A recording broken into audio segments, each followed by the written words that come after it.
John, thanks so much for talking to us. We're once again this week behind the scenes with America's Most Wanted. Tell us a little bit about the room that we're in right now.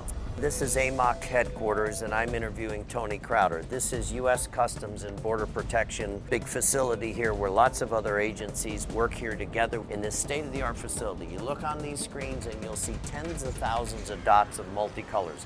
That's every plane that's in the air at any time in the United States in a 24-hour period. They're monitoring who's coming in, what they're bringing in. As you said, I mean, these are federal law enforcement, but on the show this week, we actually worked with local law enforcement. I've seen you at the training academy at the FBI, you've been in Hogan's Alley, you fired their weapons, I've seen you at the Secret Service training facility, but this week you spent a lot of time at the LAPD training facility. What was that like, and how did it compare to some of the other facilities you trained at? Very, very first-class professional training facility for one police department. I mean, LAPD is a giant police department faced with lots of challenges.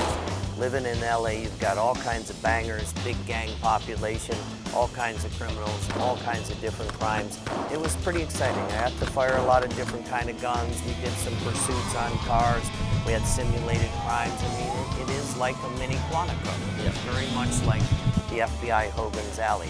But I don't think people realize how hard cops have to train. I mean, I get in these facilities and use different weapons and your heart gets pounding. And in a split second, you have to make a decision to whether take a life, protect your own life, cover your partner, you might shoot an innocent. I think everybody has to understand the huge challenges it takes and the huge amount of training to be out on the streets. The month of January was one of the most deadly months in the history of the United States for law enforcement. 17 cops were murdered in the line of duty in the month of January. There's no job like it in the country to be in law enforcement. You put your life on the line every day. But I love being at that training facility. I like to try all the stuff. I like to see, and I'd like to see what all the challenges are. And I'm riding in that car with that cop, and they got to train these rookies what to do in a pursuit. What if you're chasing someone? LA is the capital of TV pursuits. I mean, it's crazy. It's live. Turn on the news.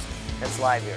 But you got to think, you can't get too close. Can you run that light? Are you going to hit a pedestrian? What if they're shooting at you? You know, the adrenaline that goes through you. And I think I've been to 9 million driving schools, and I'm good at it. I went, man, what a challenge this is. But state-of-the-art facility, it was really thrilling and really educational to be there. Well, we thank the LAPD for inviting us to their training academy, and I say thanks a lot for doing behind the scenes this week. Go website fans.